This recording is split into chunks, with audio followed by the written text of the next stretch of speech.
Et mesdames, messieurs, bien le bonjour à tous. Excellente matinée, bon retour sur Canal. Bienvenue en ce samedi ici sur Canal Algérie, en ce samedi 15 décembre.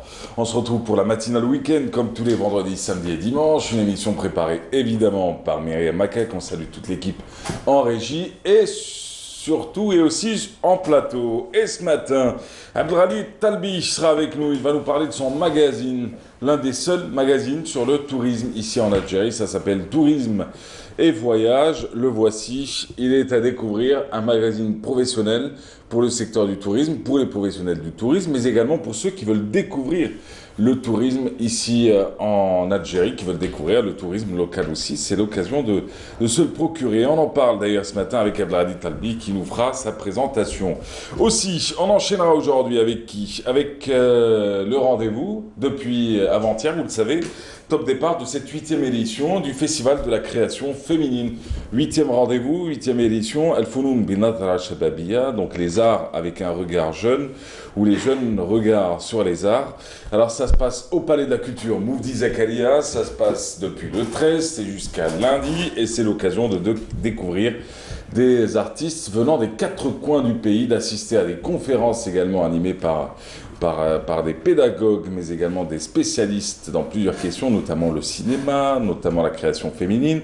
Et puis la clôture, elle sera signée Madia Saadi, la fille de Hassine Saadi, chez l'artiste peintre, le chanteur Cherdi également. Donc Madia Saadi fera son retour et fera montera sur scène pour la clôture de cet événement. Aussi, on y reviendra donc avec ce matin Hafsa Zoubida et Malik Alouani qui seront sur notre plateau. On enchaînera tout à l'heure avec Kamal Swig et son fameux espace sur les startups.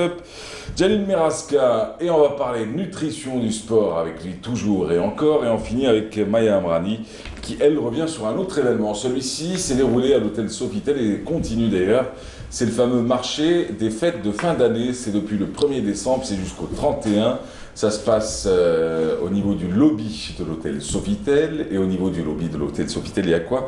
Il y a des centaines d'artisans, alors 25 par semaine, qui se renouvellent à chaque fois pour venir vous présenter leur création. J'en dis pas plus, vous allez le découvrir tout à l'heure à travers un reportage de Maya, mais ce sera l'occasion aussi de découvrir 2 artisans invités par Maya ce matin sur le plateau. Bienvenue à vous tous, bienvenue sur Canal, bienvenue dans la matinale. Sam plus tard, c'est la météo.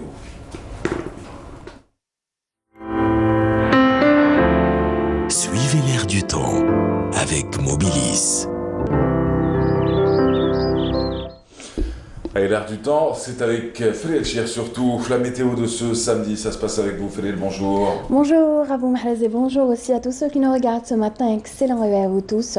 Eh bien, durant ces dernières 48 heures, il a beaucoup plu au nord, notamment vers l'ouest, le centre jusqu'à l'est du pays aussi. Nous avons eu aussi un temps venteux, des vents assez forts atteignant parfois les 70 km/h. Aujourd'hui, Météo Algérie prévoit l'amélioration. Le soleil reprendra le dessus en force à l'ouest, puis vers le centre. On notera tout de même un temps venteux près des côtes centres, avec quelques faibles pluies suivies d'une nette amélioration progressivement à partir de l'après-midi. À l'est, le maintien d'un temps variable, avec encore quelques faibles pluies. Ça va s'améliorer tout doucement, mais sûrement, d'après bien sûr Météo Algérie.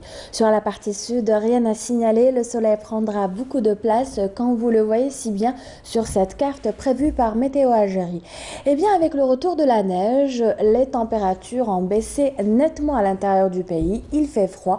Le froid s'est bien installé en Algérie, au nord comme au sud. Voici les températures prévues pour cet après-midi donc. Eh bien, on attend 8 degrés à Al Bayod, 9 à Dulfa, 14 pour Tizi Ouzou, 17 à Alger, la wilaya de Chlef, 17 aussi à Oran. Il fera 16 à Annabas Kikda, 10 degrés à Betna, Sétif, 14 à Guelma, 19 pour Tlemcen, c'est le maximum vers le nord. Et puis sur la partie sud, ça va baisser nettement, notamment au nord Sahara, au sud des oasis, où le mercure indiquera 19 degrés à Béchar, 18 à Biskra, 19 aussi à Gardaya, 20 Ilizi, Hassim Saoud, 21 à Drar Ain Salah, Tamanrasset Janet, 24 à Tindouf et un maximum de 28 degrés pour l'extrême sud. Place ce matin au Moyen-Orient, eh bien, excepté quelques nuages vers le nord, le soleil sera très présent comme d'habitude. Eh bien, au côté température, on notera 21 degrés à Riyad, 31 à Jeddah, 23 à Sanaa, 26 à Abu Dhabi, à Muscat, 18 pour Bagdad, 15 à Damas, c'est le minimum, 17 à Amman, 34 à Khartoum et c'est le maximum. Aujourd'hui, le soleil se couchera à 17h32. Vous avez toujours le site de Météo Algérie, les 3 W. 33 minutes, les 3 W pour météoalgérie.dz. Je vous remercie pour votre attention. Excellente matinée, agréable moment avec vous, Mahrez, et j'aurai le plaisir de vous retrouver au courant de cette journée pour d'autres nouvelles du temps. À tout à l'heure. La météo vous a été présentée par Mobilis. Voilà, un ciel capricieux. Hier, il a plu, il y a eu du vent. Aujourd'hui, retour du soleil. Donc, vous pourrez profiter de cette journée. Nous, on se retrouve dans quelques instants. Si vous le permettez, avec Abdelhani Talbi. Ici, on va parler de tourisme et voyage. Le fameux magazine sur le tourisme ici en Algérie. Et ils ne sont pas nombreux d'ailleurs. Ce sera l'occasion de revenir un peu sur comment survit un magazine comme celui-ci, sur les thématiques qui sont abordées, mais également sur les thèmes qui le seront prochainement. En tout cas, nous, ce qu'on va faire, on va écouter un peu de musique, et puis on se retrouve juste après. Ah oui. تفكر كي كنا صغار تفكر ذاك الزمان شوف كاش ولا المكان كبرنا ونسينا جاز الوقت جات وقعدوا ذكريات كانت الطريق طويلة ذاك الوقت ظهرت لنا قرينا ولعبنا شفنا عوام جايزين وحلفنا ما بيناتنا نبقى كلنا مجمعين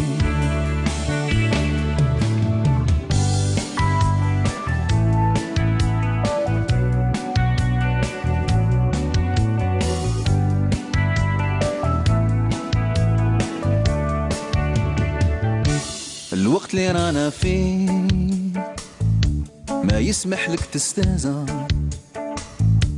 بالعقل رانا نسينا الكلمة نسينا القول وش كان يبان بيض ولا كل شي سود تبحرنا في خدمتنا تخمو في الماء اللي بقالنا رانا مسافرين فهاد طريق طويلة واحد ما يونس فيه تفكر كي كنا مجمعين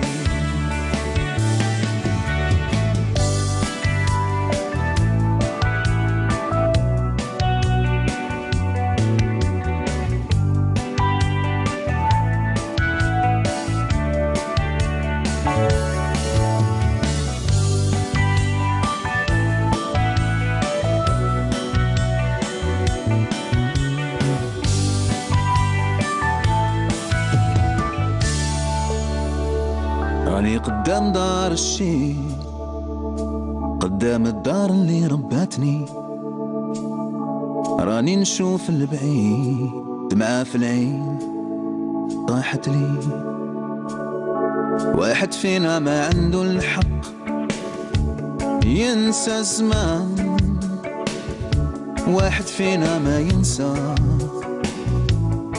هاد المكان وحدي ذاك النهار كي كتبت هاد الكلام تفكر ذاك اليامات تفكرت كي كنا مجمعين تفكر ذاك اليامات كي كنا مجمعين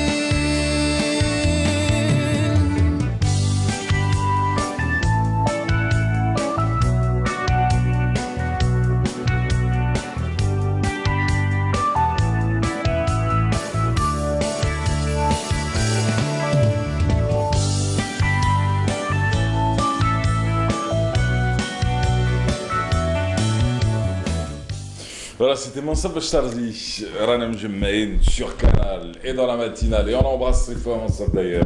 Et on va commencer par parler tourisme. Et on va aborder quoi? On va aborder d'abord l'histoire de cette. J'allais dire l'histoire et l'aventure de ce magasin. Tourisme et voyage, Abdelghani Talbi, bonjour. Bonjour Mahrez. Bienvenue Bonjour. sur le plateau, bienvenue dans la matinale. Et c'est avec plaisir que je retrouve ce plateau. Hein. Ouais, vous étiez passé par là pour parler sport le plus souvent. Non, ouais, j'étais consultant sur ce même plateau avec ma casquette sportive. Maintenant, je change de casquette. Maintenant, vous allez parler tourisme. Alors, vous avez un magazine qui existe sur la toile d'abord depuis quelques années. Depuis 3 ans. Depuis 3 ans, en version papier depuis une année. Oui. On souffle la première bougie. Alors, le magazine s'appelle Tourisme Voyage. Tourisme et voyage ou tourisme voyage?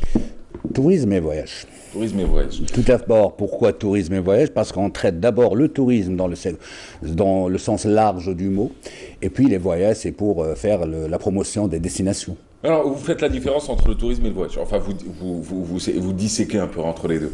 Alors, du coup, mais comment est née l'idée de ce magazine? Qu'est-ce qui vous a donné envie de faire ce magazine-là? Eh bien, tout à fait, Mahrez. D'abord, je suis journaliste. Je respecte cette noble profession que j'exerce depuis pratiquement 25 ans. D'abord, ça fait maintenant 5 ou 4 ans, le discours du pouvoir public et même au niveau de l'Organisation mondiale du tourisme a changé et a expliqué à tout le monde que le tourisme reste l'un des facteurs nouveaux dans le développement des pays. Le secteur a connu un très grand développement ces derniers temps, même les pouvoirs publics ont changé leur politique dans ce secteur. De là, il y a eu, j'ai des amis qui ont investi, des amis dans le privé qui ont investi dans l'hôtellerie, dans les agences de voyage, et c'est à partir de là, tout en les côtoyant, l'idée m'est venue d'avoir un support qui accompagne un petit peu ces investisseurs. Oui. Et ce support-là, il voit le jour, il y a une année, en version papier en tout cas. Est-ce qu'il est facile de faire vivre un magazine spécialisé comme celui-ci? Pas du tout. Mensuel, hein? C'est un mensuel, pas du tout. C'est vrai qu'on essaye quand même d'être à la page, de bosser un petit peu sur le côté marketing. Vous savez, le secteur se développe, mais il ne peut pas pour autant se développer sans ce qu'on appelle sans le côté médiatique, c'est-à-dire sans le support médiatique. Rien ne peut se faire sans vous savez autant que moi, Mahrez, rien ne peut se faire sans la presse en Algérie, que ce soit même dans le monde. Donc, c'est pas facile de maintenir le cap, mais quand même, on y arrive. Mais quand même, vous y arrivez. En tout cas, on a trois numéros entre les mains. C'est les 3 derniers? C'est les 3 derniers. Alors, juillet, nous avons de ce côté-là le... Octobre-novembre. Octobre-novembre, Ouais. Voilà. Alors du coup, on est en plein saison saharienne. Comment se passe le travail en rédaction? C'est-à-dire, vous déployez aussi vos journalistes sur le terrain? Ah ben bien sûr, Oui. bien sûr. J'ai réservé les 3 derniers numéros au tourisme saharien. D'abord, il y a eu Janet pour le mois d'avant, puis il y a eu Tamraset. Prochainement, pour le prochain, il y aura plutôt Timimoun. Vous savez, on est en plein secteur, on est en pleine saison du tourisme saharien, donc il faudrait quand même axer sur la promotion de ce secteur du tourisme saharien, Mahrez. Et pourquoi? Tout simplement parce que le tourisme saharien est un axe qui se démarque de notre pays, quand même. Oui. C'est-à-dire quand même que s'il faudrait réussir dans notre tourisme, il faudrait quand même axer sur ce tourisme saharien. Pourquoi? Parce que le tourisme balnéaire, ça existe chez nos voisins, par exemple du Maroc et la Tunisie, et ils nous dépassent dans ce secteur, dans le tourisme balnéaire, ils nous dépassent de loin. De plusieurs dizaines d'années. Par contre, le tourisme saharien, il est unique. Notre grand Sahara, notre grand désert, il est unique. C'est pour ça qu'il faudrait quand même axer. Là, j'ai réservé les 3 numéros pour le tourisme saharien. J'ai dépêché une équipe le mois dernier, c'était à Janet, qui en fait tout un reportage. Cette fois-ci, on a eu Tamraset avec tout ce les infrastructures, c'est Tamraset. Et même, on a eu quand même en exclusivité une interview de Monsieur le ministre qui axe quand même son interview et sa déclaration sur le tourisme saharien. Et puis, le mois prochain, nous allons à Timimoun. Bon, j'ai raté le Mawsim, le Maulid Nabawi, mais quand même, il y a une équipe qui est là-bas sur place pour me faire le reportage. Alors du coup, vous parlez aussi du secteur privé. Il est important. Ah oui. Il est aujourd'hui un élément important. Alors, longtemps, on a travaillé que sur la base de ce que faisait le secteur public, des infrastructures du secteur public. Aujourd'hui, les pouvoirs publics ont fini par reconnaître qu'il était impossible de faire développer le secteur sans l'apport du secteur Comme privé. dans tous les secteurs, Mahrez. Ouais, mais maintenant, on en parle à peine. Tout à fait. On en parle à peine, on se l'avoue à peine. Alors, d'ailleurs, vous connaissez bien ce secteur privé parce que vous ne l'avez pas négligé, autant vous êtes intéressé au public qu'au privé. Le privé, vous le sillonnez, vous le rencontrez, vous échangez avec, vous le visitez. Alors, il y avait une des nouvelles, on en parlait d'ailleurs hier au téléphone, il y a un hôtel algérien qui a reçu un award. Eh ben, tout sur à le plan fait. international. Tout à fait. C'est l'hôtel Lamaras, pour ne pas le nommer. Je m'excuse de la pub. Non, mais on parle d'actualité. Oui, bien sûr, On bien parle sûr. d'actualité qu'on ne pourra Mais pas... il a reçu le prix d'excellence de ce qu'on appelle the World Luxury Hotel Award, c'est-à-dire le meilleur hôtel dans le monde, dans le 4 étoiles, dans le nouvel hôtel. Hein. Ouais. C'est des catégories qui sont placées. C'est un organisme qui existe depuis 12 ans et notre hôtel, enfin cet hôtel algérien, il a été nominé d'abord, puis primé, il a eu le prix d'excellence. C'est un hôtel qui existe à Cuba, il a été porté par un investisseur privé et ça encourage un petit peu les autres privés à faire de même. Nous avons également des hôtels ce qu'on appelle les hôtels d'affaires, c'est-à-dire c'est des hôtels qui reçoivent une clientèle beaucoup plus professionnelle, qui reçoivent une clientèle B2B qui vient dans la moyenne de séjour, c'est 2-3 nuitées, qui travaillent avec des multinationales d'Algérie. Et ça, le secteur privé a compris cette donne, c'est-à-dire de divertir un petit peu sa clientèle et d'opter pour une clientèle beaucoup plus professionnelle. Ce sont les hôtels qui existent actuellement en plein centre d'Alger et de la périphérie et dans les centres beaucoup plus professionnels, par exemple à Babzouar aussi. Comment vous expliquez la cherté du produit algérien ? La cherté du produit algérien... Ah, ne nous sortez pas le discours politique disant, non, pas oui, du tout, pas du tout. Il faut payer pour la qualité. On paye moins pour autant de qualité dans d'autres pays, notamment chez nos voisins. Vous savez, bon, je vais vous donner des chiffres pour appuyer mes dires, Mahrez. Le parc hôtelier en Algérie, en 1999, il y avait 765 structures. Actuellement, il y a 1330 structures. C'est vrai, c'est beau, on a eu presque une augmentation de 50%, d'accord, mais c'est encore insuffisant. Donc cette cherté on paye, c'est vrai qu'on paye beaucoup pour une nuitée ici dans un hôtel 4 étoiles par exemple, mais c'est dû au fait que les hôtels ne sont pas encore suffisants en Algérie. Lorsqu'on aura encore augmenté... de demande que de tout à fait, tout à fait. Et c'est pour ça que pratiquement l'hôtelier, il est là, il impose un petit peu son prix. Pourquoi ? Parce que les gens vont venir... Non, mais l'hôtelier est public que privé, hein, autant les deux. Hein. Oui. Il y a également, par exemple, je vous donne encore un autre chiffre, il y a eu 2200 nouveaux projets qui ont été agréés par le ministère. Ouais. C'est pour vous dire quand même que même les pouvoirs publics ont compris que maintenant, il faut partir vers le secteur privé. Et là, on les a quand même vus sur Alger, même dans d'autres villes de l'intérieur du pays, à Mostaganem, à Oran, à Constantine. 190 hôtels à Oran, le plus grand parc hôtelier en Algérie. Et encore, il y aura à peu près, à ma connaissance, une dizaine de nouveaux projets qui vont peut-être ouvrir d'ici la fin de 2020. Ça tend à devenir la nouvelle capitale, hein. Autant sur le plan économique que sur le plan touristique. Vous savez qu'il y a quand même beaucoup de projets, notamment les Jeux méditerranéens qui vont accueillir, Oran va accueillir en 2019. 2021, voilà. Les Jeux méditerranéens. Bon, c'est un grand projet, celui-ci. Tout à fait. C'est un très très grand projet sur lequel on aura l'occasion forcément de revenir. Une consécration internationale pour l'Amaras Hotel, vous en avez parlé. Comment vous trouvez aujourd'hui la prestation de services ici en Algérie ?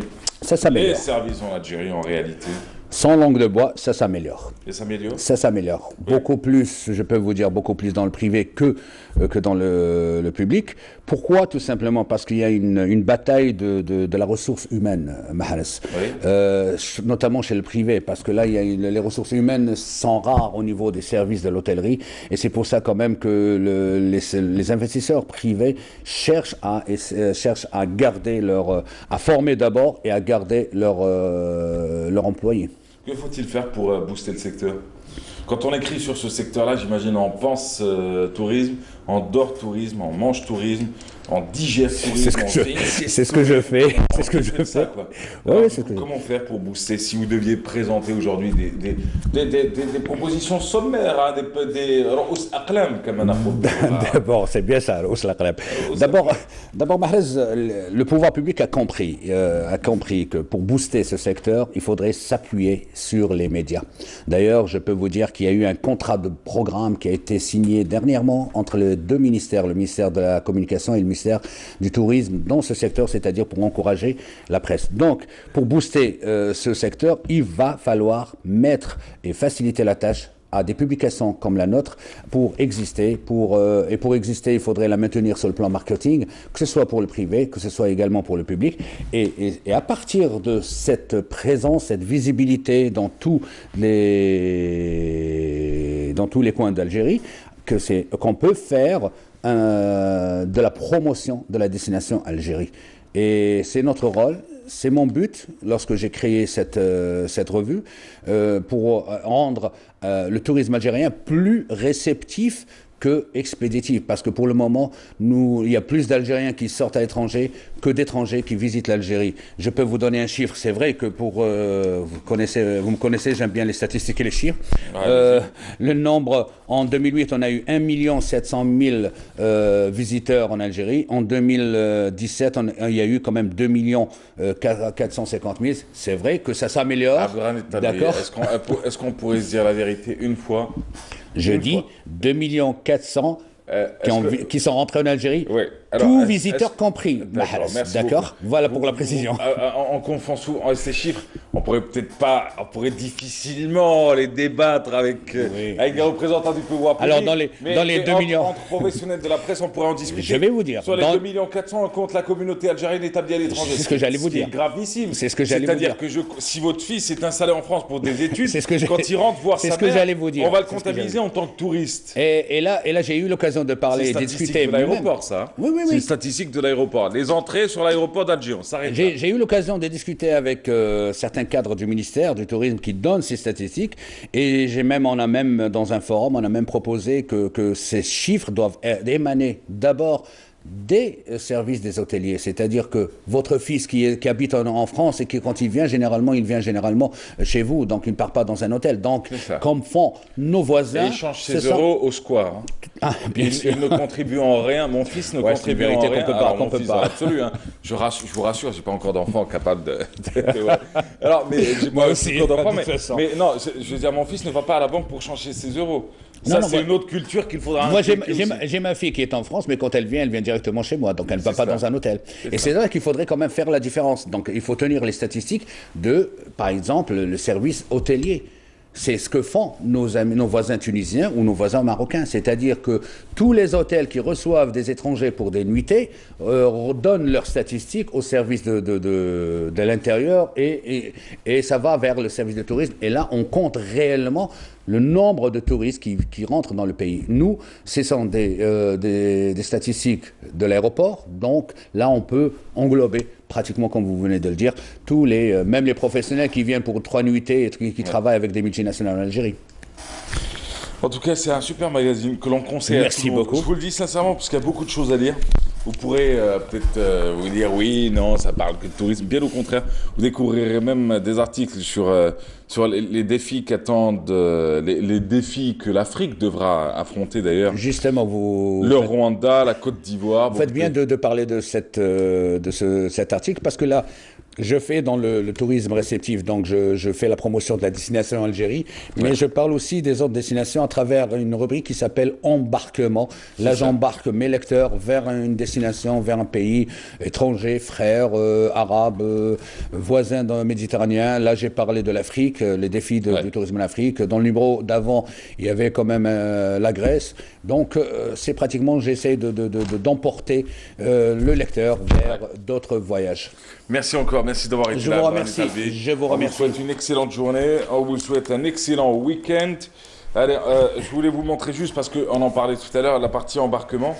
Alors, la partie embarquement, c'est celle-ci. Elle revient sur toutes les formes de tourisme possibles et imaginables, du Rwanda à la Côte d'Ivoire, en passant par le tourisme médical également, qui est raconté, qui est relaté. Le tourisme médical, le tourisme bien-être, le tourisme de santé, pratiquement. Je vais vous donner un petit indice. Par exemple, le Botswana, Mahrez. Le Botswana, qui est un pays africain, et dernièrement, il a...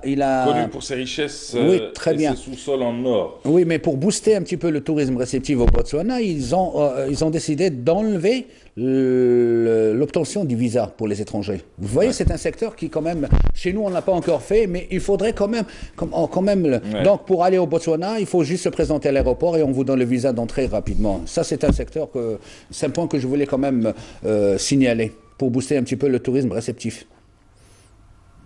Je vous ai raté sur la fin. J'étais en train de parler avec Myriam.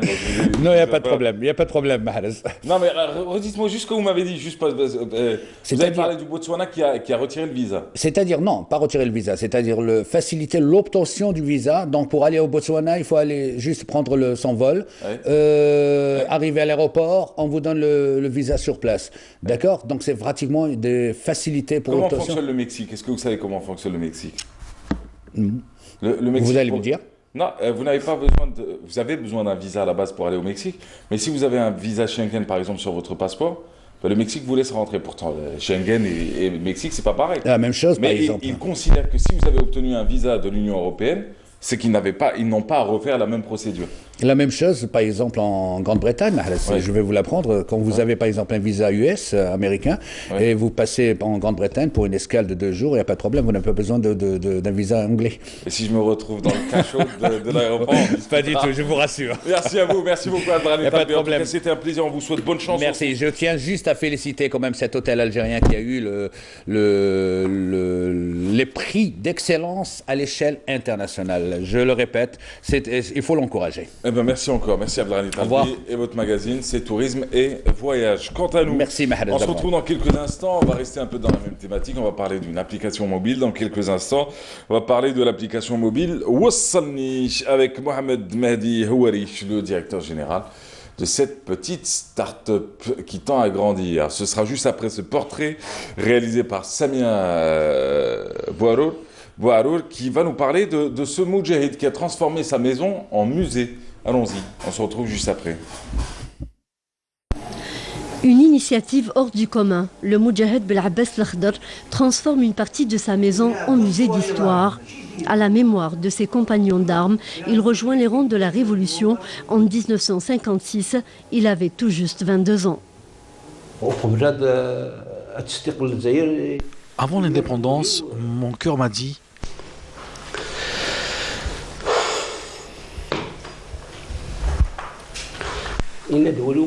si je reste en vie, je ferai quelque chose.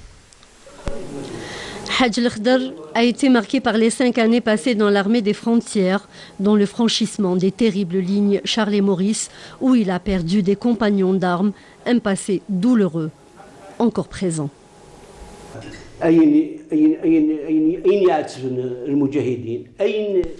Ce qu'a fait souffrir les moudjahidines pour ramener les armes, c'est courir, car il fallait partir à pied jusqu'en Tunisie.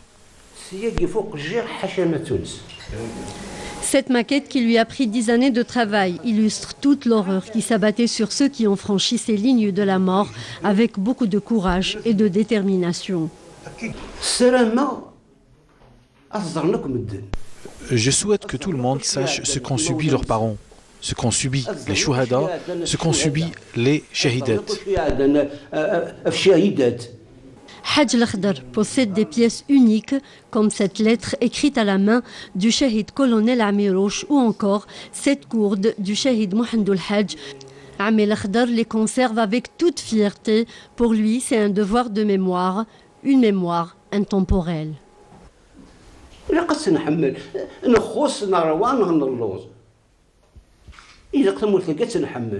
Il faut l'aimer, qu'on soit aisé, qu'on soit rassasié ou qu'on ait faim, il faut aimer notre pays, car des valeureux hommes sont tombés en martyrs.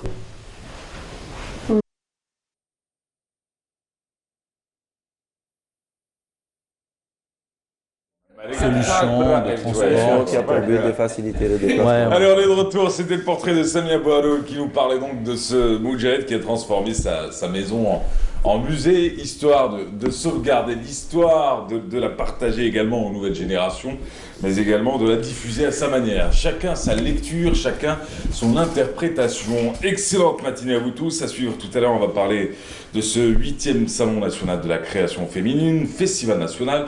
On enchaînera tout à l'heure également avec le fameux marché des fêtes de fin d'année. Ça, on en parle, en tout cas tout à l'heure avec Jalil Miraska aussi.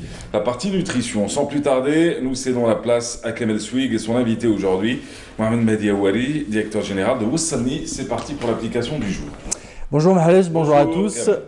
Alors, nous parlons aujourd'hui, nous vous tenons informés dans Startup des solutions numériques de l'introduction du paiement par carte bancaire par une société, par une start-up algérienne. Alors, son DG est avec nous, ça tombe bien, Mohamed Mehdi Aouari, vous êtes directeur général de Wassalni. Nous allons répondre à 3 questions, peut-être plus. Nous allons parler des nouveautés, nous allons parler aussi de la concurrence qui fait rage dans ce secteur et nous parlerons également des avantages, des inconvénients, des contraintes. Alors pour commencer, et avant de vous donner la parole, il faut dire que nous avons essayé d'inviter les 3 grandes sociétés de transport en Algérie. Il y en a une seule qui a accepté de venir, c'est vous, Wassalni. Donc Wassalni, c'est quoi, Mehdi? Alors, Wassalni est une application mobile 100% algérienne. Ouais. Elle a pour but de faciliter les déplacements de nos concitoyens d'un point A à un point B via une application mobile. Alors, quand vous dites 100% algérienne, est-ce qu'elle est développée 100% en Algérie ou est-ce que vous avez des licences comme d'autres? Non, c'est en fait une application développée par des Algériens en Algérie. Donc, elle a été testée avant son lancement, pratiquement ça fait 1 an. Et voilà, donc elle a été développée par... elle est 100% algérienne. Alors, ce que vous avez fait, il y a quelques mois, vous avez introduit le paiement électronique, le paiement par carte bancaire dans tous vos véhicules. Voilà. Ça s'est fait comment? En fait, donc on a un partenaire qui nous a équipés. On est la première entreprise de transport privé à disposer de ce service. On l'a lancé pour en fait offrir un certain confort à nos clients. Quand vous dites un partenaire, il s'agit d'une banque? C'est une banque étatique, voilà. Ouais. Voilà. Avec qui nous travaillons depuis le lancement. Donc, qui est la Banque nationale d'Algérie. La Banque nationale d'Algérie. Alors, ça coûte combien d'introduire? Tiens, ça coûte combien? Est-ce que c'est coûteux? Pas vraiment, en fait. Ça coûte pas grand-chose. Donc, il y a juste les frais. Il y a des frais pour au moment de payer. Donc, ils prélèvent. C'est vraiment pas cher. Et donc, je crois que ça nous a... On peut parler du coût total de l'opération? Introduire combien de véhicules Donc, on a lancé, parce qu'on avait un problème, les TPE n'étaient pas disponibles au début. On devait le faire au lancement. Je crois qu'on avait payé 50 000 dinars pour 40 véhicules. C'est vraiment pas cher, en fait. C'est vraiment pas cher. Est-ce que ça marche? Est-ce que les gens commencent à payer? Bah écoutez, les gens au début, pas vraiment. Mais je me dis que ça va venir, en fait.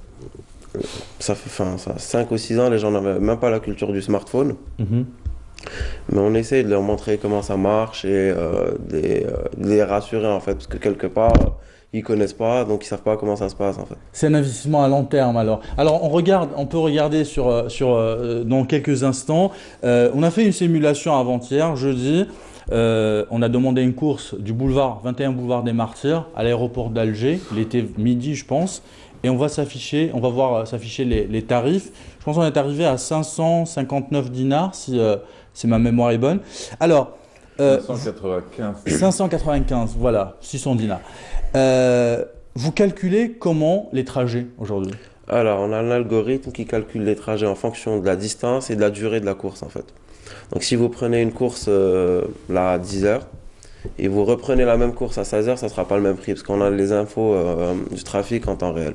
Dans les autres applications que j'ai testées aussi, il y a un tarif de nuit. Est-ce que vous pratiquez un tarif de nuit? Justement, contrairement à nos concurrents, on n'a pas de tarif de nuit et on dispose de notre propre flotte véhicule.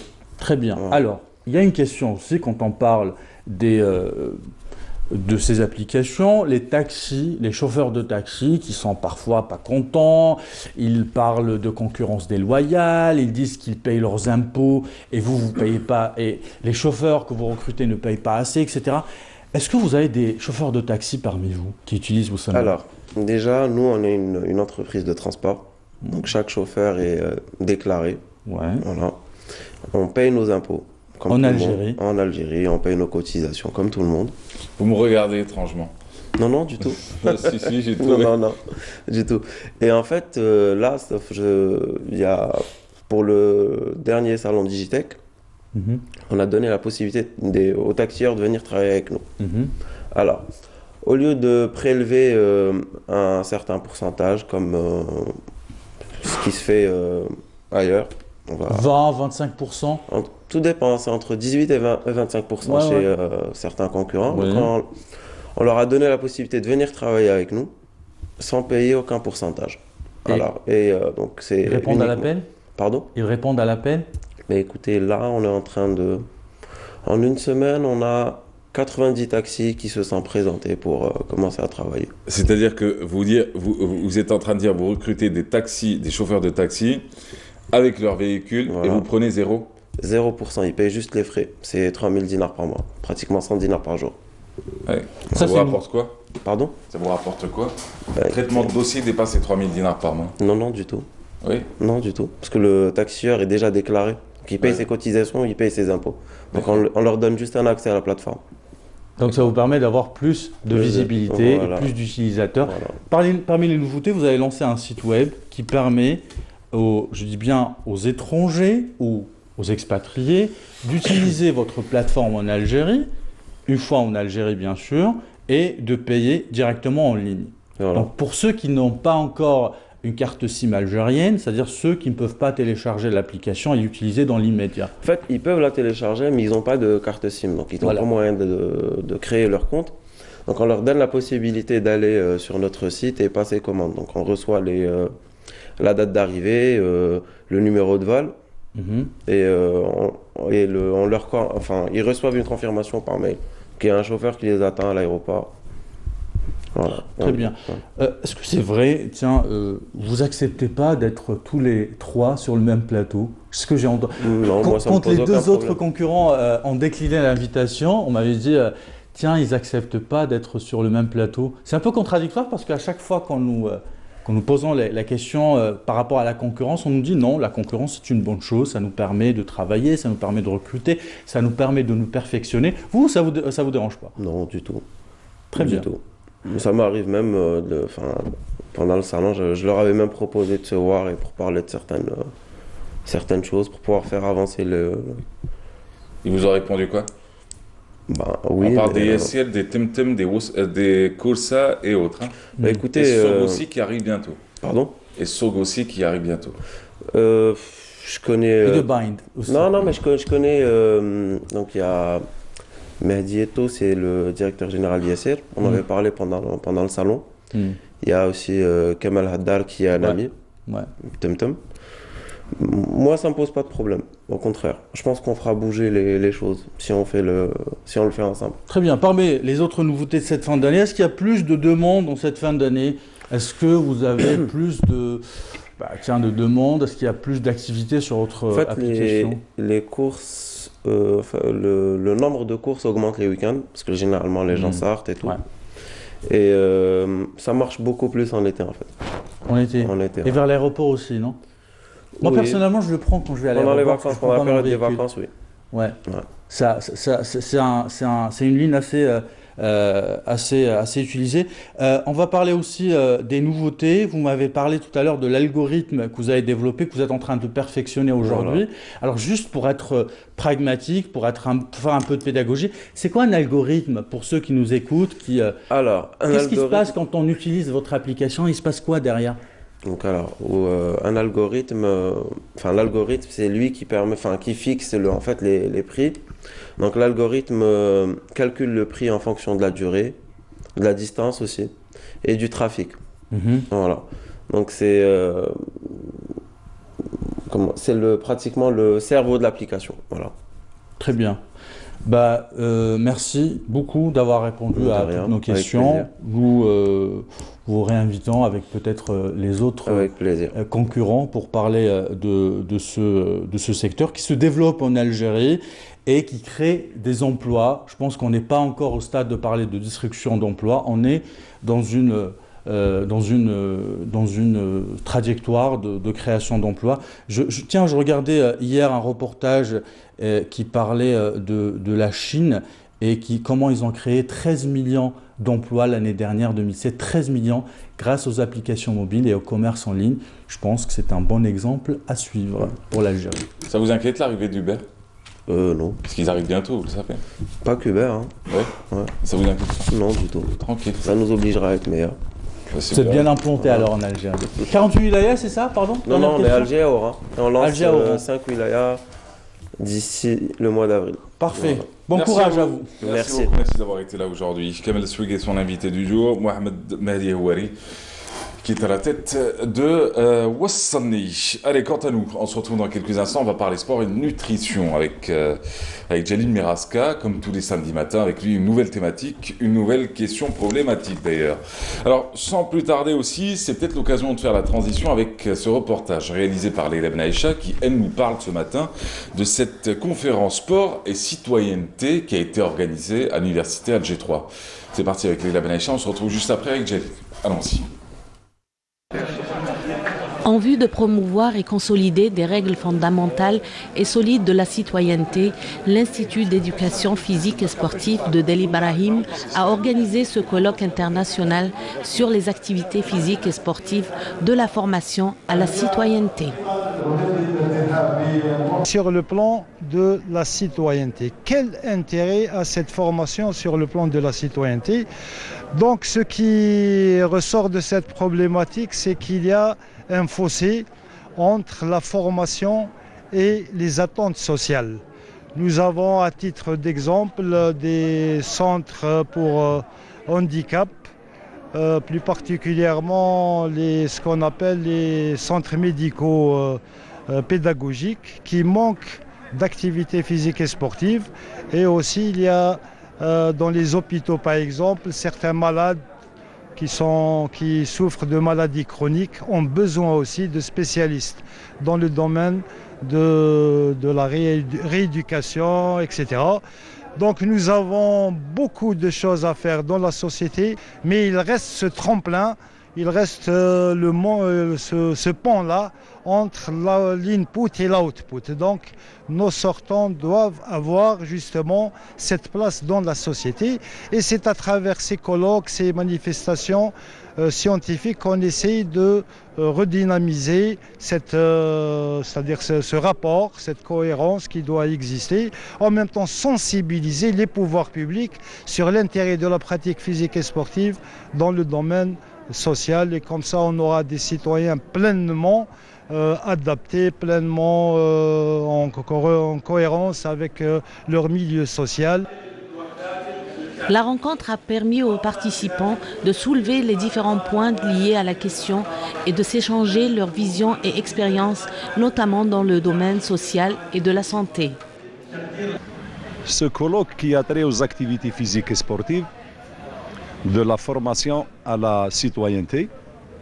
Il faut savoir que l'éducation physique et sportive est un domaine très riche et varié.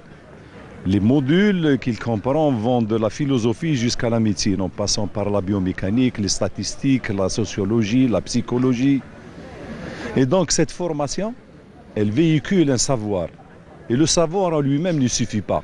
L'objectif, justement, on parle de la formation à la citoyenneté, c'est par rapport aux valeurs que doit véhiculer cette science, afin de former le citoyen algérien qui interviendra dans un milieu d'autant plus conforme des enseignants. Il faudrait que cet enseignant véhicule avec lui une certaine hygiène de vie, un certain savoir-être et une citoyenneté. En un mot, la formation des citoyens. La pratique de l'activité physique et sportive a longtemps contribué au développement des sociétés et l'épanouissement du citoyen sur les plans physiques, psychologiques et moraux. Elle est devenue synonyme d'intégration et de citoyenneté. En Algérie, de gros moyens sont disponibles, mais beaucoup de travail et de formation dans le domaine sont à effectuer. Comme vous le savez, l'éducation physique et sportive est une activité physique d'enseignement qui se situe dans le système d'instruction et éducative. Cette éducation physique et sportive est une matière d'enseignement à part entière et non entièrement à part.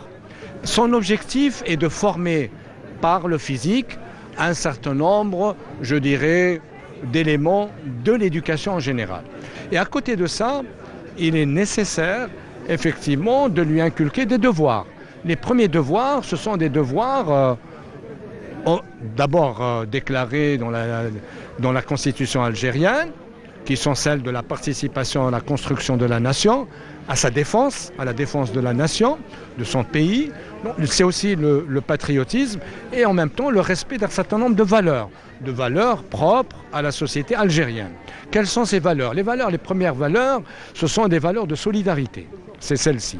Ensuite, de civisme. Le civisme, ça veut dire faire la distinction entre le mal, effectivement, et, on va dire, les forces de destruction d'une nation. Le civisme, c'est aussi de préserver sa santé. Parce que la santé aujourd'hui, malheureusement, en Algérie, elle est mise en péril en ce qui concerne un certain nombre de maladies. Le diabète, le stress qui génère des maladies cardiovasculaires, etc. La tension, etc. Et donc, le corps en mouvement permet effectivement de lutter contre la sédentarité et la préservation de la santé. Ça, c'est le premier point, la santé. Le deuxième point qui est nécessaire en matière d'éducation, c'est les valeurs de la République, qui sont aussi le civisme. Une santé morale implique une santé physique. Et des citoyens qui pratiquent le sport impliquent une citoyenneté fondée. Invitation à tous de s'y mettre. Allez, sport et citoyenneté, un reportage signé Leila Benaïcha avec d'excellents intervenants. Je salue juste le jeune homme qui était derrière l'intervenant. J'adore.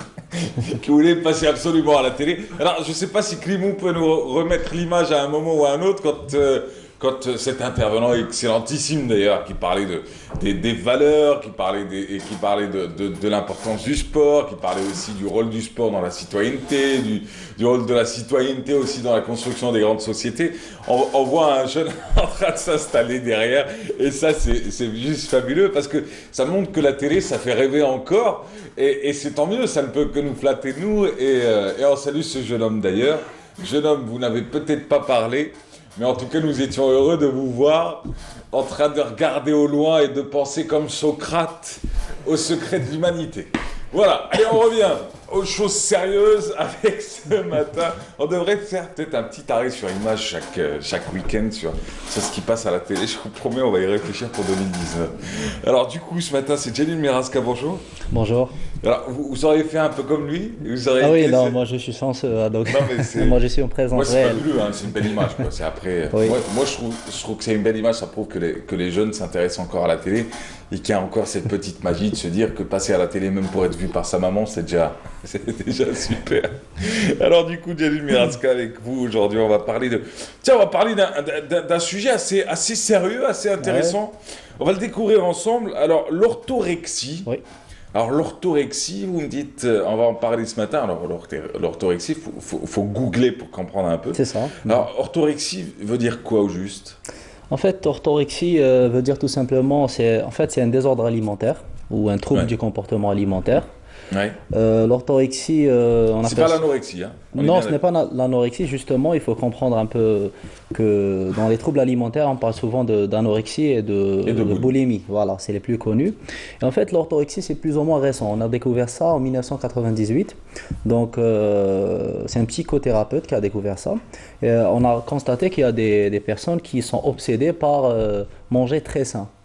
Voilà, souvent on voit l'inverse dans la société, c'est les gens ils vont vers les fast-foods, les désordres alimentaires de l'autre côté, c'est-à-dire c'est la malbouffe, la sédentarité et tout ce qui s'ensuit.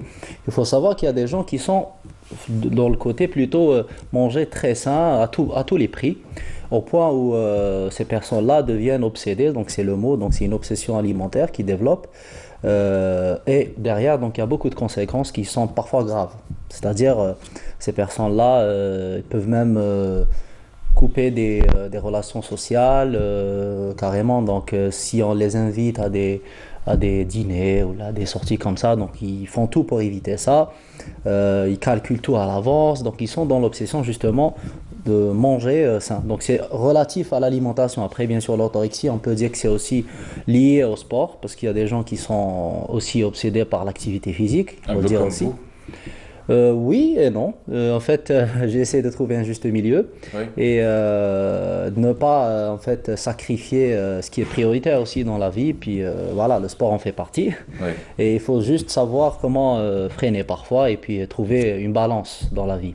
Après, bien sûr, le sport, c'est en fait l'alimentation, c'est plus grave puisqu'il s'agit quand on mange, généralement ça se passe au moins, j'en fais 3 fois par jour, ou c'est plusieurs repas, donc il y a toujours ces événements sociaux, voilà, donc c'est très très important.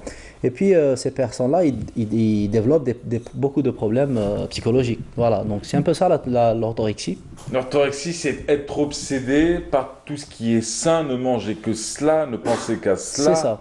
Ne jamais faire d'écart, ne jamais aller dans un fast-food, ne jamais manger un Joe Estradi, rien ça. du tout. Exactement, donc c'est cette catégorie de personnes. Mais en quoi c'est dangereux? En fait, c'est ces personnes-là qui sont souvent exposées à faire des régimes restrictifs. On en a parlé déjà. Donc ces personnes-là, soit ils sont dans la restriction au niveau alimentaire, donc c'est-à-dire ils ne mangent pas. Parfois, ça arrive même s'ils ont faim, ils sautent un repas parce que ce n'est pas healthy. Par exemple, ils peuvent développer des carences en certaines vitamines, minéraux, et surtout le lien social. Donc ça, c'est très important puisque souvent dans leur famille ou au niveau de la société, ils sont un peu marginalisés. Voilà. Soit eux, ils le font exprès, parce que voilà, c'est... Ils veulent éviter carrément. La mauvaise et malbouffe. Oui, exactement. En fait, ils calculent même parfois à l'avance, c'est-à-dire ils font... s'ils savent que demain ou après-demain, ils ont un dîner chez une personne ou là qu'ils les a invités, ben, il faut faire tout pour essayer de questionner la personne. Voilà, est-ce que vous allez faire ça ou ça ou ça? Et ça arrive. Hein. Et justement, donc ces personnes-là, moi je dirais que souvent ils font des régimes restrictifs. Donc ils font partie d'un certain dogme alimentaire. Soit ils sont véganes, soit ils sont dans le cétogène, ils sont dans le jeûne intermittent. Généralement, ces personnes-là font partie d'un certain régime alimentaire. D'un certain dogme alimentaire plutôt. Et voilà, donc c'est un peu ça l'orthorexie. Et d'ailleurs, le terme ortho, c'est ça. Hein, donc ils font partie d'une certaine... je dirais d'un lobby carrément, puisque voilà, donc les personnes orthorexiques, si ça se dit, généralement ces personnes-là, ils font ces stratégies-là de diète restrictive, généralement, les fait à court terme. Les personnes qui font des régimes restrictifs, ça se compte au bout des doigts. Hein. Donc c'est juste, on va dire, on peut les citer, c'est 2 ou 3 catégories de personnes qui font les régimes restrictifs. Donc généralement, c'est les bodybuilders ou les gens qui font le bodybuilding de compétition. Quelques jours avant la compétition, donc ils font ce qu'on appelle une sèche, donc ils font des régimes restrictifs, et pour des raisons esthétiques, des raisons physiques, voilà. Et il y a aussi les top modèles qui préparent les shootings photos, eux aussi ils font des régimes restrictifs, donc ils sont aussi exposés à ce genre de problèmes de troubles alimentaires plus tard. Et aussi, enfin, les sports à catégorie de poids. Donc, ils font des manipulations d'eau spécialement pour retrouver leur catégorie dans le sport qu'ils font. Voilà. Boxe taille, boxe anglaise. Boxe taille, exactement. C'est généralement les sports de force. Et voilà, donc ces personnes-là, je dirais qu'ils sont plus exposées à développer des troubles du comportement alimentaire, ou ce qu'on appelle aussi les troubles compulsifs, pareil. Voilà, c'est des désordres qu'on peut développer immédiatement en post-compétition, par exemple, juste après la compétition, puisqu'il y avait rigidité, il y avait restriction sur le court terme.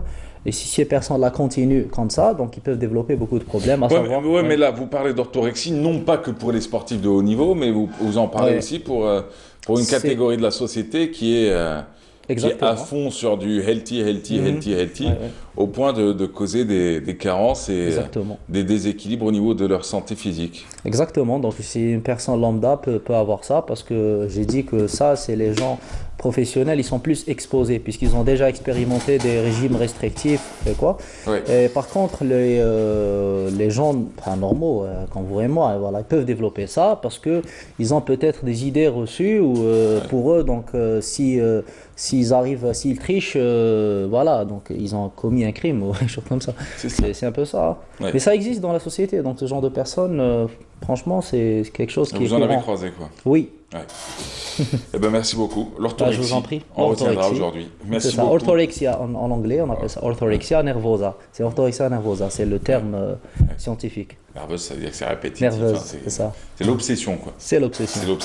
C'est de l'obsessionnel. Merci encore. Merci d'avoir été là. Vous allez vous entraîner aujourd'hui? Oui. À quelle heure? Ça sera à 18h. À 18h. Oui, à Draria, à Tlenor Gym, plus spécifique. À quoi? Tlenor Gym. Tlenor Gym. Oui. Vous allez entraîner ou vous allez vous entraîner? Non, je vais m'entraîner. Ah, vous allez vous entraîner. Et après, j'ai un coaching vers 10h30 là. Ah, là maintenant? Cette matinée, oui. D'accord. Une dame ou un homme? Non, c'est un homme. C'est un homme? Oui. Il veut perdre du poids? C'est ça. Oui. Et ça, il fait de la musculation, attention. Il fait de la muscu? Oui, pour perdre du poids. Ah, c'est bien. C'est bien, hein. Les idées reçues qu'on disait musculation ne fait pas perdre du poids, alors finalement. Hein, bah oui, en même temps, si c'est vous qui le dites, on ne peut que le croire. Merci Jalil Meraska, merci d'avoir été là aujourd'hui. Bonne chance. Sport et nutrition. DZ Fitness et sport. DZ Fitness, voilà, ça se passe sur Instagram, Facebook et YouTube. C'est ça. Voilà. Merci encore. Merci à vous. Allez, quant à nous, on se retrouve dans quelques instants, juste après ce reportage sur le Festival national de la création féminine, 8e édition. Déjà, c'est Mouna Nawel Hamoudi qui nous raconte tout cela. On se retrouve juste après. La créativité de la femme algérienne est à l'honneur au Palais de la Culture. Ce festival a permis de mettre en avant de nouvelles spécialités graphiques en Algérie, le body painting. Jeune autodidacte, Rania s'adonne depuis 5 ans à sa passion. Son objectif, participer à des productions cinématographiques professionnelles. Donc j'ai connu d'autres artistes, j'ai rencontré pas mal de photographes qui sont tous très talentueux les uns que les autres et ça m'a fait super plaisir d'échanger avec eux et c'est justement avec ça qu'on peut développer l'art en Algérie et quand on partage entre passionnés en fait, c'est vrai que c'est à ce moment-là qu'on peut faire de choses magnifiques, quoi. L'art plastique est présent en force dans cette exposition. Un art sans limite qui permet l'utilisation de plusieurs matériaux avec toujours de nouvelles techniques. Artiste plasticienne mais aussi antiquaire et restauratrice d'œuvres d'art, Ismahan aspire à travers sa participation à promouvoir l'image de la femme algérienne artiste. Premièrement, ça nous rapproche du public et puis l'échange avec les artistes, avec des critiques d'art, d'autres artistes nous donnent des avis. Et il y a plusieurs choses qu'on apprend ici aussi. Je trouve que ça donne la chance aux jeunes artistes femmes et à donner vraiment une image à la femme algérienne qui encourage les jeunes artistes aussi. Donc que la femme algérienne peut aussi travailler dans le métier de l'art et d'autres métiers que nous n'avons pas vraiment l'habitude de les voir ailleurs.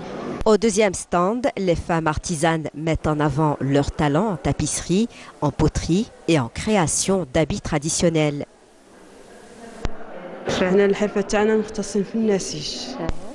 J'active au sein d'une association à Mniara. Je fais de la tapisserie et de la broderie traditionnelle. Je confectionne des tapis, des nappes et des sacs en laine. Cette manifestation m'a permis de mettre en avant mes produits et le patrimoine de la région de Mniara, très réputé pour la tapisserie. Nous nous sommes adressés à toutes les anciennes créatrices que nous connaissions et dont nous savions qu'elles avaient ouvert des ateliers de formation. On leur a dit, envoyez-nous 2 ou 3 de vos élèves.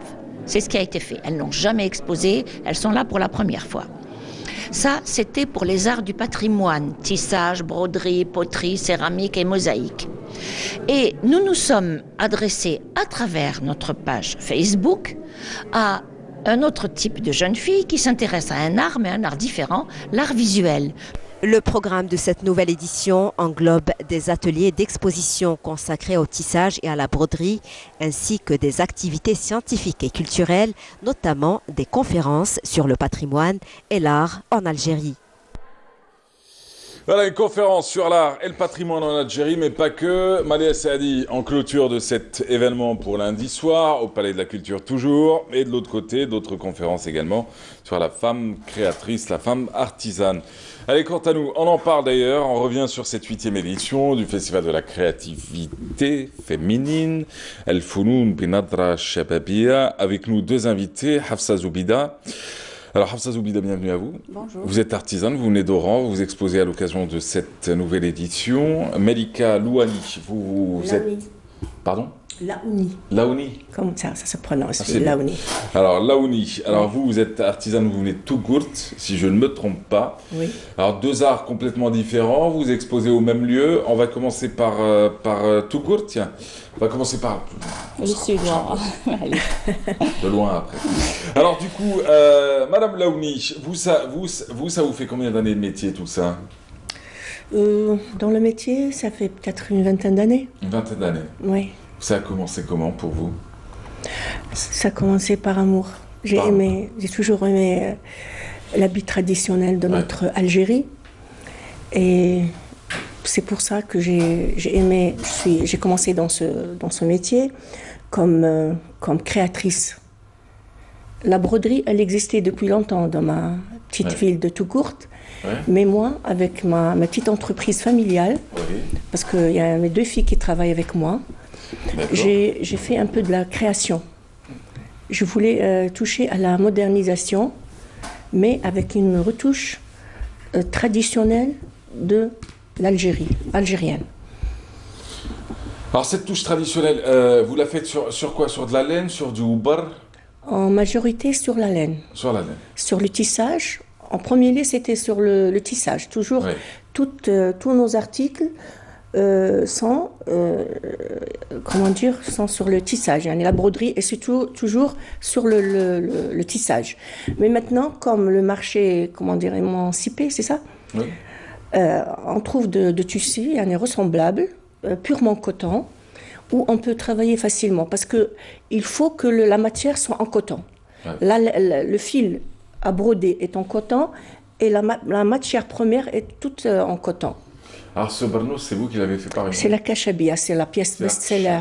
La kashabia, oui. À l'ancienne, elle était longue, c'est l'homme qui l'a portée. Oui. Mais avec le temps, on a essayé de faire une kashabia pour la femme. Elle est courte, elle est pratique, elle peut la porter même au travail, à la place du manteau, à la place de la veste classique qu'on connaissait avant. Oui. Et elle est très connue chez nous, même en Algérie. En quoi? Toujours en laine ou en tissage. D'accord. Oui. En tissage, c'est quoi en tissage? Tissage, c'est la pure laine, c'est la laine vierge. C'est soit souf, le kharouf, ou le wabar. الرجال نختار الوبر. D'accord. Parce que c'est un peu épais et c'est imperméable. Parce que l'homme avant, il était un peu partout, dans les chantiers, un peu partout. Il est plus qu'à l'extérieur que la femme. Et c'est pour ça le khshabia تاع الراجل كانت بالوبر. أما المرأة c'est plus fin, c'est plus raffiné, كانت بالصوف. D'accord. Oui.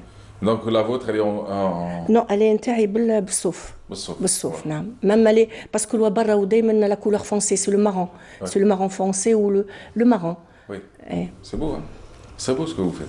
Et c'est comme le festival, le thème تاعو c'est la création féminine. Comme le but تاعنا كان la création. On a demandé représenter notre candidature, on a été accepté. Et déjà, je remercie beaucoup les dames, c'est des grandes dames organisatrices qui nous ont encouragés. يعطيهم الصحة بدون أن ننسى كذلك الوزير. même النظام même هذا الملتقى تحس فيه في إبداع فيه فيه كرياتيفيتي يعني صح كنا نخدموا غير باليد باسكو هذا لو ترافاي سي مانيوال نخدموه بيدينا الطرز والمنسوج وي النسيج باليد الطرز باليد بصح هذه المره هذه مع وزاره الثقافه ويعطيهم الصحه وربي يبارك لهم يعني احنا وجدنا رواحنا هاد الناس كرياتور حسينا رواحنا اوني بيان كيما نقولوا لا بريز ان شارج ايتي فريمون مانيفيك. Ah bah, très bien, je vous souhaite beaucoup de belles choses à l'occasion de ce festival. On part à Oran? Oui. Oui. Vous êtes déjà parti à Tougourt ou jamais? Non, jamais. Le sud, jamais. Jamais. Et vous êtes déjà parti à Oran ou jamais? Bien sûr. Oui. On a les gens du sud, on a les gens du sud, on connaît notre pays très bien. Oui, et c'est les gens du nord qui connaissent très mal le pays. Il faut. C'est vrai, vous avez le tourisme. Non, mais les gens du nord, ils se disent tous mahadrin, alors qu'en réalité, ils sont fermés sur leur région. Je parle pas de vous. Pas du tout. Non, pas du tout. Hacha. Non, elle est belle. Moi, je sais, elle est Pas belle. du tout. Vous avez peut-être pas fait Tougourt et le sud, mais je suis sûr que vous avez fait beaucoup de villes. Le sud, parce que في الصيف اسمحي لي مدام parce qu'il fait chaud. يهربوا عندنا تاعنا يجوا يدوهم لون كولوني دو فاكونس ومن بعد كيكبروا يعاودوا يعرفوا البلاد يحبوها ومن بعد كي يعاودوا يفيزيتوها كيما انا بدات رحتم كولوني ومن بعد عاد نصيف وعاد. C'est ça, après vous avez fait le tour du pays. C'est ça, on l'a fait là. En tout cas, ça nous honore de vous avoir avec nous aujourd'hui, c'est un plaisir. Merci. Comment ça a commencé pour vous à Oran? صافا الحمد لله. كيف بدات الحرفه تاعك؟ فوالا انايا لا بروميير دي شوز بديت ما نقولوش بديت باسكو دخلت عند واحد نخدم ولا بديت في لي فاكونس هكا كيكون عندي الوقت اللي عندي اون سور جافي اون سور ديجا اون سيراميست وبدينا عند لو بروميير سيراميست في لوغاني سي مسيو حملات بالقاسم ودايوغ نوجه له السلام اللي راه يشوف فيا دروك الوغ صافي بلوس كو 26 كو راني في الحرفه هذه نجم نقول الحرفه هي اللي جابتني ماشي انا اللي جبتها باسكو لارجيل كي تدخل دير انيسي في لارجيل وتقبض لارجيل في يدك تجي واحد ليستواغ دامور بينك وبين لارجيل بون الناس اللي عندها لا باسيونس واللي عندها لامور دو ميتي من ذاك الوقت من 92 الى يومنا هذا 92-2018, effectivement, 26 ans déjà. Voilà. Une histoire de passion, vous le dites, c'est l'argile qui vous a attiré vers lui et pas le contraire en réalité. Alors votre spécialité aujourd'hui, c'est quoi exactement? Vous faites quoi? C'est de la céramique, l'argile blanche avec tous les styles. Oui. والله يبارك حنا لو ستيل الجيريان ماشي قليل on a tous les styles on a des styles riches la décoration يليق تكون كاينه à chaque fois كاين une création ابداع c'est-à-dire ما تحبش في une décoration spéciale ولا par exemple عندنا لو ستيل موريسك عندنا لو تاسيلي تاع الصحراء عندنا لو بيربر عندنا لو مودرن حنا في الغرب الجزائري سورتو اوران ولا عندنا سورتو عندنا لو مودرن toujours avec une touche algérienne واه يليق يكون عندك هذيك لا كرياسيون لا بروف رانا كيما هذا لو صالون بلوتو لو فيستيفال ناسيونال دو لا كرياسيون فيمينين يليق يكون ابداع باسكو لا كرياسيون فيمينين كيفي هذه ديجا فرصه نظمتها وزاره الثقافه ونشكرهم بزاف على هذا التنظيم كانت برمجه رائعه وهذا العام كان لو تيم سيتي لا 8 ايديسيون كان لو تيم لو روغار جون سور لي روغار جون روغار سور لي زار الفنون بنظره شبابيه ونظره شبابيه ما يليقش تكون غير عند لي جون ميم الكبير اللي يكون عمره ما دخل الحرفه تكون عنده هذيك النظره الشبابيه هذا هو الهدف تاعنا. Oui, la jeunesse n'est pas une question d'âge. Voilà. C'est tout autre chose, c'est un état d'esprit. Donc vous avez un atelier, عندي ورشه والورشه تاعي في غرفه الصناعه التقليديه هذه ثاني سنه بليس في وهران باسكو عندنا غرفه الصناعه التقليديه عندنا ورشات كل واحد يدير النشاط تاعه انايا بالنشاط تاعي الخزف الفني. وحدك؟ لا عندي اون سور ثاني تخدم معايا. C'est qui avait commencé d'ailleurs. نو ماشي هذيك اللي خدمت لا سيراميك راها في ليترونجي تخدم لا سيراميك ولو ستيل تاعنا لو ستيل الجيريان بون خدمت هنا 16 وراحت تما تخدم توجور لو ستيل الجيريان في مارسي. داكور. حتى انا نعرف كاع الناس يعرفوا ولا سور هذه وحده اخرى معايا ثاني راها في الورشه ثاني تخدم معايا دير معايا لا ديكوراسيون لو كولاج كلشي تو سكي كونسيرن لا سيراميك. Magnifique. Donc c'est une question de famille, c'est un peu comme vous. Voilà. Bien sûr, oui. Mon entreprise elle est familiale وان شاء الله نخليها ان شاء الله دوم يعني احنا نشوف دي نون يعني غران نون في العالم بداو هكا C'est de ببساطه père en fils, hein. de Et père en c'est fils. de mère en Oui, fille les aussi. شركات صغيره بدات هكا من في الدار Ouais. ان اتولي شي سوا ومن بعد عادوا مشهورين ومعروفين pourquoi pas. On vous souhaite en tout cas, merci d'avoir témoigné aujourd'hui. Merci. Shukran li khudurkum comme ça en tout cas. C'était un plaisir de vous recevoir aujourd'hui. Alors avec nous donc Hafsa Zoubida Ghanem. Hafsa Zoubida Ghanem, rappelons que vous êtes artisane céramiste, que vous venez d'Oran, artiste céramiste, vous venez d'Oran. Et Madame Malika Laouni, alors vous êtes artisane, vous êtes dans la couture, broderie, laine, coton et oubr, comme on dit. Et création bien sûr. Bien sûr, de création, ça c'est sûr. Bien sûr, En tout cas, c'était très beau. Merci d'avoir partagé avec nous quelques-unes de vos œuvres. Et on vous souhaite un excellent festival. J'espère que vous avez passé de beaux moments, que vous allez partager votre savoir les unes avec les autres et que ça va bien marcher pour vous. Merci encore, merci d'avoir été là. Et nous, on va vous proposer sans plus tarder un portrait réalisé par Sabrina Khlifi sur une créatrice de bijoux. Elle s'appelle d'ailleurs Nawel Dib. Juste après, c'est Maya Amrani et on va parler du marché des fêtes de fin d'année. Allons-y. C'est Nawel Dib. Voilà, donc...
Je ne vais pas dire uniquement algérienne parce qu'on retrouve ça en Espagne, en Andalousie, au Portugal. Donc c'est des reproductions de carreaux qu'on trouve partout, dans nos maisons. Donc voilà, au Fluxba, un peu partout. Donc c'est des reproductions de Zlidj. Après, il y a du jeu très...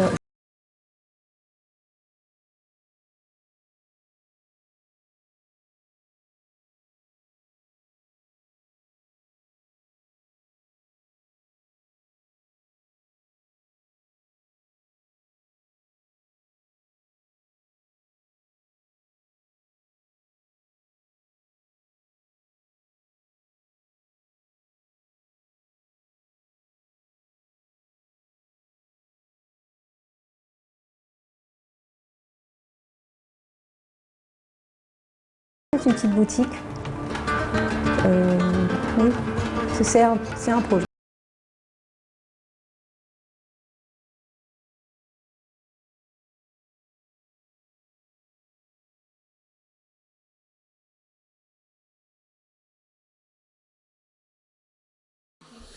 Allez, excellente matinée à vous tous. On est de retour sur le plateau et on va poursuivre avec Maya Amrani sans plus tarder pour cette ligne droite. Ligne droite avec deux artisanes qui exposent cette fois-ci non pas au Palais de la Culture pour le 8e Festival de la création féminine, mais dans un autre lieu depuis le 1er décembre dernier. Ça se passe jusqu'au 31. Ça se passe à l'hôtel Sofitel et c'est le grand marché des fêtes de fin d'année. Et ça tombe très bien, on en parle avec vos deux invités ce matin. Maya Amrani, bonjour. Bonjour Mahfouz, bonjour à vous tous. Zahra Bacha, Fatma Zohra Taïra. Chaouch. Chaouch. Chaouch Tayara. Chaouch Tayara. Chaouch Tayara.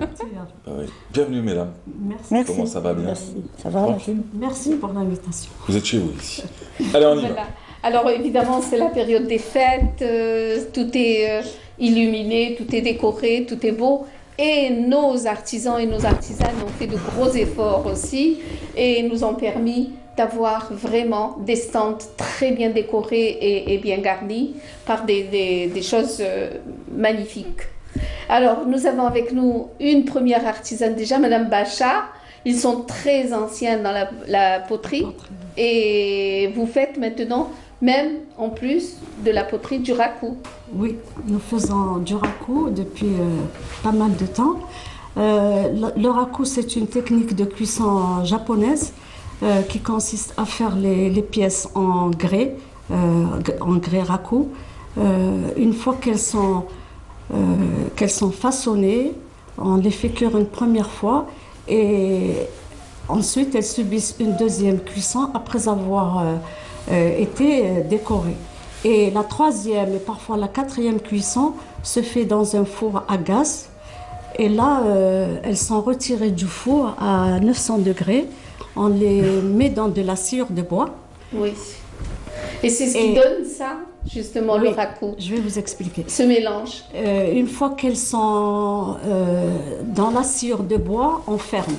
Il y a un couvercle, on ferme. Et quelque temps après, on les retire du feu. Et comme il y a un manque d'oxygène à l'intérieur du fût dans lequel on les fait cuire, on les met une fois qu'elles sont cuites à 900 degrés, elles deviennent noires parce qu'il y a du carbone qui pénètre à l'intérieur de la pièce. Donc ce qui donne cette couleur, ce mélange. Et tout ce qui a été émaillé se craquelle à la suite du choc thermique qu'elles subissent au moment du défournement. À 900 degrés, quand même, ça fait... Oui, ce sont de véritables boules de feu qu'on retire avec des pinces et puis il faut être... Alors, vous avez commencé par la poterie d'abord? Alors, on a commencé par de la poterie traditionnelle qu'on fait avec de la terre rouge, qu'on polit énormément. On la fait cuire et ensuite, on l'a fait recuire une deuxième fois, après, comme pour celle-ci, après avoir été décorée avec des motifs de chez nous, donc, pour leur donner un caractère local. Voilà. Et nous avons aussi avec nous Madame Chaouch Tayara Fatma Zohra. Chaouch Tayara Fatma Zohra. Moi je dis Chaouch Tayara, je ne sais pas pourquoi Tayara. D'accord. Vous êtes spécialisée dans les confiseries, dans la pâtisserie. De l'Est. De l'Est, de Constantine bien sûr. Alors Josiah qui nous vient de Constantine, c'est un petit peu le tampon de Constantine. C'est Tabac.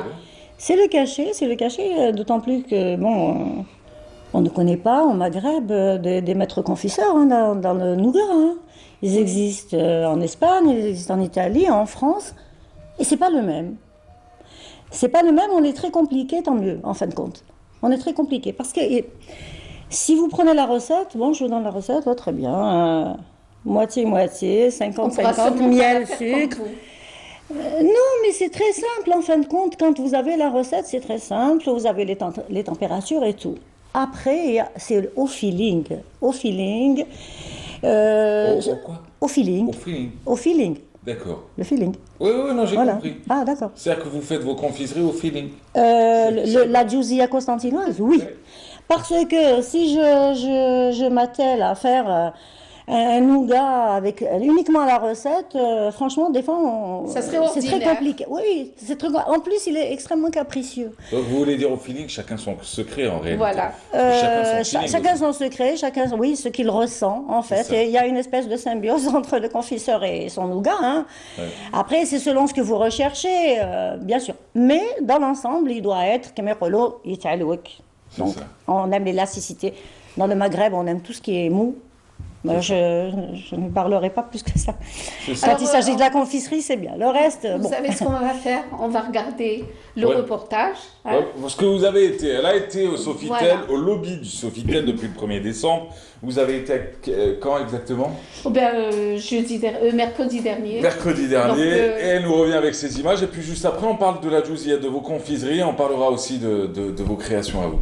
En tout cas, c'est beau pour les c'est magnifique. Après, vous allez présenter vos coffrets. Voilà. C'est bien. Allons-y, c'est signé Maya Amrali. C'est beau.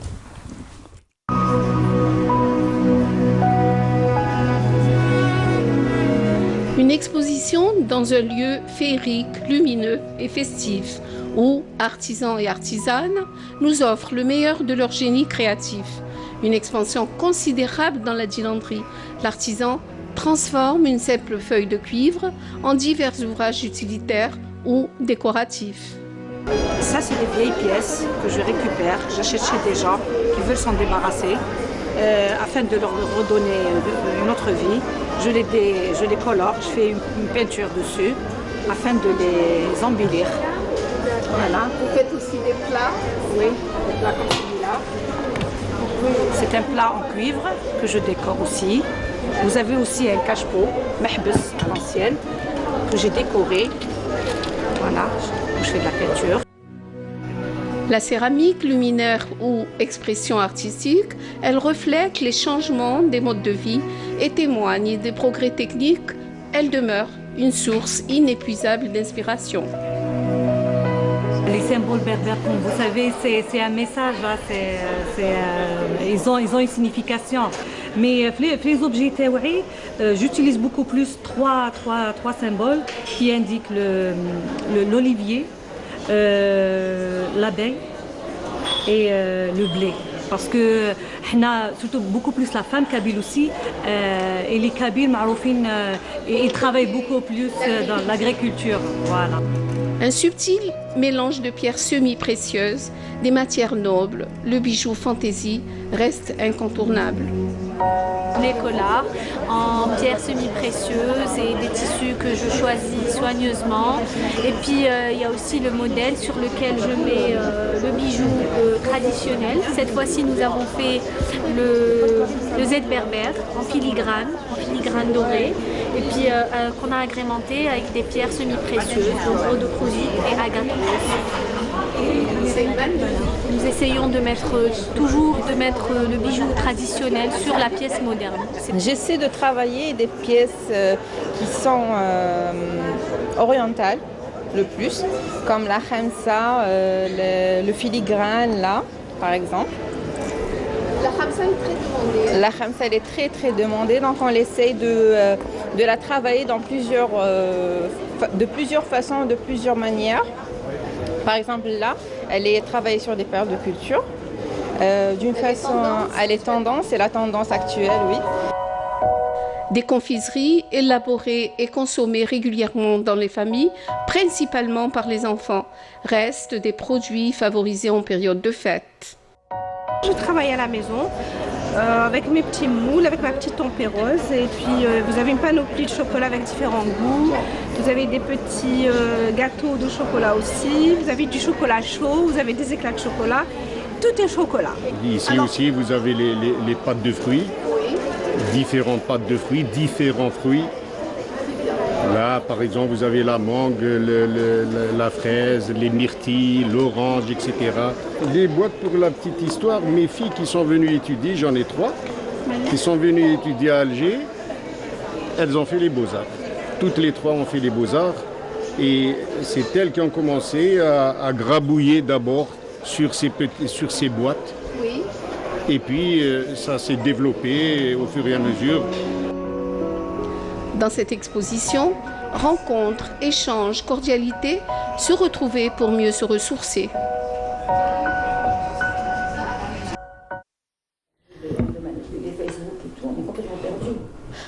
Alors voilà, on vient de... On était en train de parler, bon ça c'était votre reportage, et puis elle était en train de nous parler de comment vendre, comment se rapprocher du client, se mettre en valeur. Diffuser plus. Quoi. Oui. Et on parlait des... Pardon, excusez-moi pour le micro. Et on parlait des réseaux sociaux.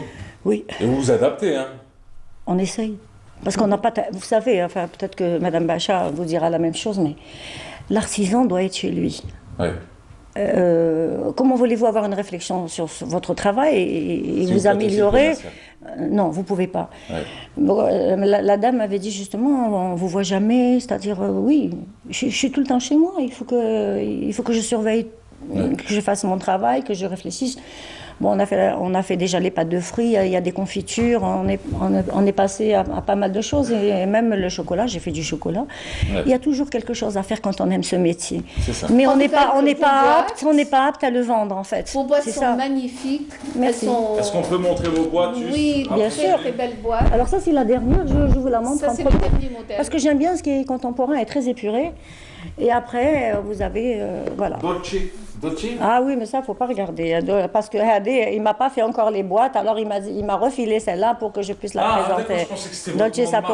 Non, c'est Darqa Samtina. Le concept, c'est pourquoi? Parce que on distille aussi de l'eau de rose. Les bleus sont très belles aussi. Ça, c'est la touche de vos filles. Oui. Qui ont fait les beaux-arts. Oui. Elles ont fait les beaux-arts. Elles ne sont pas toujours partantes pour peindre. Il faut que je trouve d'autres peintres parce qu'elles font pas mal de choses. Oui. Mais déjà, elles ont donné une très belle touche à ces boîtes. Ah, ça c'est pour vous. Oui. Voilà. Vous pouvez. Oui, vous pouvez. Elle a scellé toutes les boîtes. Elle a dit la dernière. Vas-y.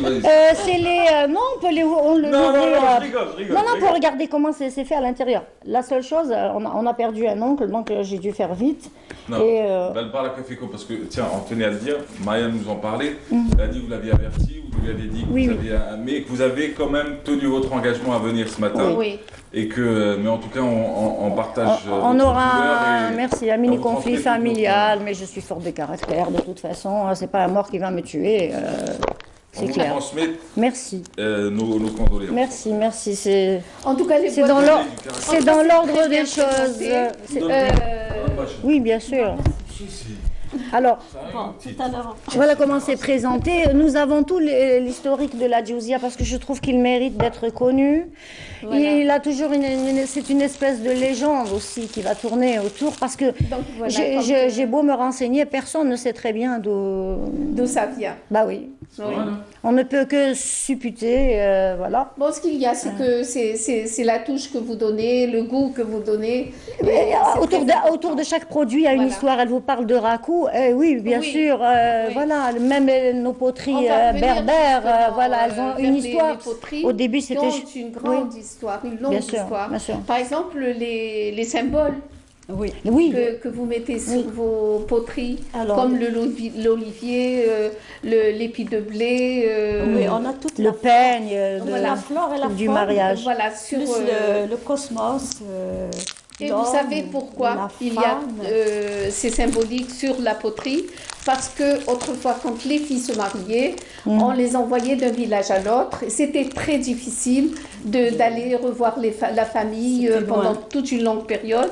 Et elle faisait une poterie dans laquelle elle mettait, par exemple, une tige d'olivier pour dire c'est la période des olives, c'est la période où on fait la cueillette, on est en pleine cueillette, ou alors de 2004 la neige pour montrer qu'il neige dans la région, ou alors l'épi de blé pour dire que c'est la période des moissons. Voilà comment correspondaient les filles avec leurs parents. Magnifique. Vous racontez une histoire, et c'est une très belle histoire. On a vu vos pièces, Madame Bacha. Vous étiez en train de me raconter sur la Jouzia, vous m'avez dit c'est vous qui l'avez faite, et c'est quoi la J'ai commencé, en fait, à partir d'une recette, je pense que toi c'est pareil finalement, tout se rejoint. À partir d'une recette ancestrale que vous goûtez, donc que vous connaissez, vous dites mais maintenant comment c'est fait? On vous dit ah ça, on ne sait pas trop.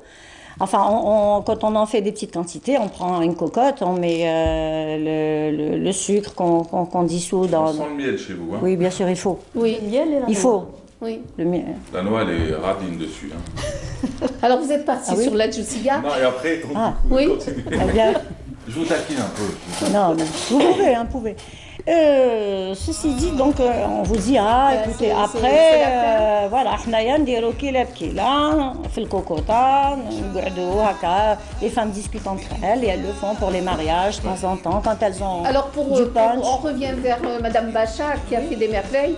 Il y a aussi la bouteille garnie et décorée dans laquelle on met des plantes. Oui, alors fait là, chauffer alors vous avez un mot, vous dites juste un mot dessus. Ce sont des bouteilles qu'on a récupérées et qu'on transforme, qu'on fait avec Très bien.